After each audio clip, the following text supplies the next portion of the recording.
Mensuration का इस तरह का सवाल एग्जाम में अक्सर पूछ देता है। प्रश्न देखिए, यदि एक घन का आयतन 192√3 क्यूबिक सेंटीमीटर है तो विकर्ण की लंबाई क्या आती है। हम लोग जानते हैं यदि घन के एक भुजा की लंबाई a है तो उसका आयतन a क्यूब होता है और विकर्ण की लंबाई a√3 होती है। तो यहाँ प्रश्न में घन का आयतन 192√3 दे रखा है, इसका मतलब a क्यूब का मान 192√3 दे रखा है। अब हमें यहाँ से a का मान चाहिए तो इसको भी क्यूबिक फॉर्म में बदल लेते हैं, तो ये हो जाएगा बराबर 64 गुणे 3√3।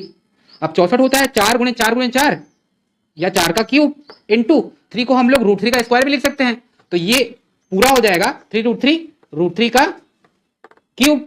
अब a क्यूब का मान ये है तो a का मान हो जाएगा 4√3।